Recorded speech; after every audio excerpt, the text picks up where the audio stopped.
जय हिंद। देखते दोस्तों, आज के वीडियो में जो हमने सीरीज शुरू की है, यानी कि क्वेश्चन उनके आंसर और उनके आंसर जो किस प्रकार से ये होता है, उनका थॉट्स के बारे में जो सीरीज है उनके बारे में आगे सीरीज शुरू करते हैं। तो देखिए, आगे का सवाल आपके सामने है। देखिए रहा, गारो, खासी एवं जयंतिया तीन है। कौन कौन सी है? गारो, खासी एवं जयंतिया पहाड़ियों, संरचना एवं उत्पत्ति की दृष्टि से निम्नलिखित में से किसका भाग है?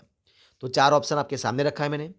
देखिए, उनमें से सही आंसर क्या हो जाएगा दोस्तों? सही आंसर हो जाएगा प्रायद्वीपीय पठार का। क्या हो जाएगा? प्रायद्वीपीय पठार का सही आंसर हो जाएगा। तो दोस्तों, ये सही आंसर हो गया। वो किस प्रकार होता है, देखिए उनका थॉट्स आपके सामने रखते हैं। तो खासी और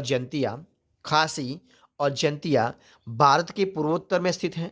भारत के पूर्वोत्तर में स्थित पर्वतीय क्षेत्र हैं। ब्रिटिश काल में ये क्षेत्र असम प्रांत में भाग थे। असम प्रांत के भाग थे। अब ये मेघालय के अंतर्गत आते हैं। अब ये मेघालय जो राज्य है उनके अंतर्गत आते हैं। यह दक्षिण पठार का ही एक भाग माना जाता है। यह उत्तरी पूर्व पहाड़ियों में 12वें स्थान पर आता है। इन पहाड़ियों का नाम इन स्थान पर निवास करने वाली जनजातियों गारो, खासी, उनके पर रखा गया है, उनके आधार पर रखा गया है। ठीक है। अब देखिए आगे का सवाल आपके सामने। निम्नलिखित में से कौन सा तट पश्चिमी तट का एक भाग नहीं है? ऐसा पूछा है, नहीं है। ठीक है, तो देखिए उनका आंसर आपके सामने चार ऑप्शन है। देखिए कौन सा नहीं है। तो देखिए कौन सा नहीं है। तो दोस्तों वो नहीं है कोरोमंडल तट। कौन सा नहीं है? कोरोमंडल तट, यानी कि जो कोरोमंडल तट है वो सही आंसर हो जाएगा। अब देखिए उनके थॉट्स के बारे में। देखिए क्या है थॉट्स, वो हो जाएगा कोरोमंडल तट भारतीय प्रायद्वीप की दक्षिण पूर्वी तटरेखा को दिया गया नाम है। यह क्षेत्र चोल राजवंश, कौन सा राजवंश? चोल राजवंश द्वारा शासित रहा है। चोल क्षेत्र या मंडल को तमिल में चोर मंडलम कहते थे। ठीक है, उनका थॉट्स बन गया। अब देखते हैं सवाल नंबर आगे का। देखिए क्या सवाल है। सवाल है, भारत का पूर्वी समुद्री तट किस नाम से जाना जाता है? भारत का पूर्वी समुद्री तट किस नाम से जाना जाता है? तो दोस्तों उनका ऑप्शन हो जाएगा, चार ऑप्शन है। देखिए क्या हो जाएगा, हो जाएगा कोरोमंडल तट, यानी कि ऑप्शन हो जाएगा सही। तो किस प्रकार हो जाएगा, देखिए उनका थॉट्स बनता है। कोरोमंडल तट भारतीय प्रायद्वीप की दक्षिण पूर्वी तटरेखा को दिया गया नाम है। यह क्षेत्र चोल राजवंश द्वारा शासित रहा है। चोल क्षेत्र या मंडल को तमिल में चोलमंडलम कहते थे। अब देखते हैं आगे का सवाल आपके सामने है। देखिए क्या है, कांकन तट, कौन सा? कांकन तट कहाँ से कहाँ तक विस्तृत है? तो उनका ऑप्शन हो जाएगा आपके सामने। देखिए कौन कौन सा हो जाएगा, हो जाएगा गोवा से दमन तक। कहाँ तक हो जाएगा? गोवा से दमन तक हो जाएगा, यानी कि सही आंसर हो जाएगा। अब उनका थॉट्स क्या हो जाएगा, देखिए आपके सामने थॉट्स है क्या है, ये आपके सामने। कोंकण तटीय मैदान, कौन सा? कांकन तटीय मैदान उत्तर में दमन तथा दक्षिण में गोवा के बीच पश्चिम तटीय मैदान है।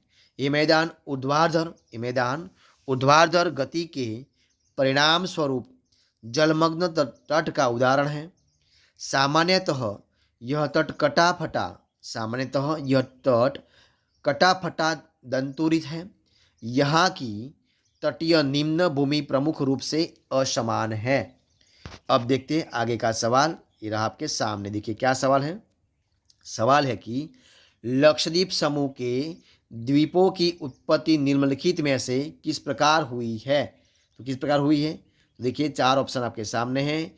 इनमें से हो जाएगा सही आंसर प्रवाल उत्पत्ति से। किस प्रकार हो जाएगी? प्रवाल उत्पत्ति से सही आंसर हो जाएगा। ठीक है, तो देखते हैं उनका थॉट्स किस प्रकार होता है। तो देखिए आपके सामने ही रहा उनका थॉट्स, हम देखने वाले हैं। तो दोस्तों हो जाएगा कि लक्षद्वीप द्वीप समूह की उत्पत्ति प्राचीन काल में हुए ज्वालामुखीय विस्फोट से निकलने वाला लावा से हुई है। यह भारत की मुख्य भूमि से लगभग 400 किलोमीटर की दूर पश्चिमी दिशा में अरब सागर में अवस्थित है। लक्षद्वीप द्वीप समूह में कुल 36 वो कितना है 36 द्वीप हैं, परंतु केवल 7 द्वीपों पर ही जनजीवन है। देशी पर्यटकों को 6 द्वीपों पर जाने की अनुमति है। जबकि विदेशी पर्यटकों को केवल दो द्वीपों अगाती व बंगाराम पर जाने की अनुमति है। ठीक है, इस प्रकार हम थॉट्स बना सकते हैं। आगे का सवाल देखिए आपके सामने, देखिए क्या है। भारतीय क्षेत्र में स्थित दो ज्वालामुखी द्वीप हैं, वो कौन कौन से हैं? तो देखिए उनके बारे में आपके सामने है। देखिए ऑप्शन रखा है बैरन एवं नारकोंडम। कौन सा है? बैरम एवं नारकोंडम दो द्वीप समूह, यानी कि सही आंसर हो जाएगा। और उनके थॉट्स के बारे में चर्चा करते हैं। देखिए किस प्रकार हो जाता है, तो ये रहा आपके सामने। बैरन द्वीप कौन सा है?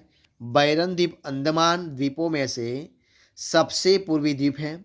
यह भारत ही नहीं अपितु दक्षिण एशिया का एकमात्र सक्रिय ज्वालामुखी है।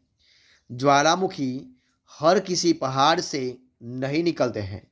यह ज़्यादातर वह पाए जाते हैं जहाँ टेक्नो टेक्नोलिक वह जहाँ टेक्टोनिक प्लांटों में तनाव हो या फिर पृथ्वी का भीतरी भाग बहुत गर्म हो। भारत में स्थित दूसरी ज्वालामुखी का नाम है नारकोंडम, जो कि नारकोंडम द्वीप पर स्थित है। ये एक निष्क्रिय ज्वालामुखी है। कैसा है? निष्क्रिय ज्वालामुखी है। निष्क्रिय ज्वालामुखी का अर्थ होता है कि पिछले 200 सालों में कभी सक्रिय नहीं हुआ है, परंतु भविष्य में हो सकता है। इसे निष्क्रिय ज्वालामुखी कहते हैं। ऐसा उनका थॉट्स बनता है। अब देखते हैं सवाल नंबर आगे का। देखिए क्या सवाल है, ये आपके सामने। न्यू मूर द्वीप कहाँ है? कौन सा द्वीप है? न्यू मूर द्वीप कहाँ पर स्थित है? तो देखिए उनका 4 ऑप्शन है दोस्तों। वो है कहाँ पर है? तो वह बंगाल की खाड़ी में है। कहाँ पर है न्यू मूर? बंगाल की खाड़ी में है, वो सही आंसर हो जाएगा। अब उनका थॉट्स किस प्रकार बनता है वो हम देख लेते हैं। देखिए ये रहा उनका थॉट्स क्या है, ये रहा उनका थॉट्स क्या हो जाएगा। देखिए बंगाल की खाड़ी में स्थित न्यू मूर नामक छोटा सा द्वीप पूरी तरह जलमग्न हो चुका है। कैसा है? पूरी तरह जलमग्न हो चुका है, जिसने इस आशंका को फिर से जन्म दे दिया है कि समुद्र जल स्तर बढ़ने से एक दिन कहीं मॉरिशस, लक्षद्वीप और अंडमान द्वीप समूह ही नहीं, श्रीलंका और बांग्लादेश जैसे मुल्कों का भी अस्तित्व समाप्त न हो जाए। ऐसा हो सकता है। ठीक है, और आगे का सवाल, निम्नलिखित में से कौन सा एक द्वीप है? निम्नलिखित में से कौन सा एक द्वीप है वो हमको बताना है। 4 ऑप्शन दिया है, तो कौन सा है? तो दोस्तों हो जाएगा जो द्वीप है वो द्वीप एक क्या है? द्वीप द्वीप एक द्वीप है, यानी कि एक टापू, गुजराती भाषा में बोलते हैं। ठीक है, तो आगे का सवाल थॉट्स क्या बनता है? थॉट्स बनता है कि द्वीप अपने खूबसूरत सी बीचेज, चर्च और नेचुरल ब्यूटी के लिए दुनिया भर में पॉपुलर है। किसके कारण? अपने खूबसूरत बीचेज के कारण, चर्च और नेचुरल ब्यूटी के लिए दुनिया भर में वो पॉपुलर बन गया है। कौन? तो द्वीप। ठीक है, और अरब सागर में एक द्वीप के रूप में बसा यह टूरिस्ट प्लेस, कौन सा? टूरिस्ट प्लेस जो गुजरात के एक छोर पर स्थित है, गुजरात के एक भाग पर स्थित है, बसा हुआ है। ठीक है, ऐसा उनका थॉट्स बनता है। आगे का सवाल आपके सामने देखिए क्या है। स्वतंत्रता से पूर्व कौन सा भारतीय क्षेत्र जो काला पानी के नाम से जाना जाता है? तो वो कौन सा है? तो देखिए दोस्तों उनका ऑप्शन है 4 आपके सामने रखे। क्या है? अंडमान निकोबार द्वीप समूह। कौन सा है? अंडमान निकोबार द्वीप समूह, यानी कि वो सही आंसर हो जाएगा। तो उनका थॉट्स किस प्रकार बनता है? तो देखिए इस प्रकार बनता है। देखिए क्या बनता है, ये रहा आपके सामने। तो अंडमान निकोबार पर बनी झील में आज भी काला पानी की दर्दनाक दास्तां गूंजती रहती है।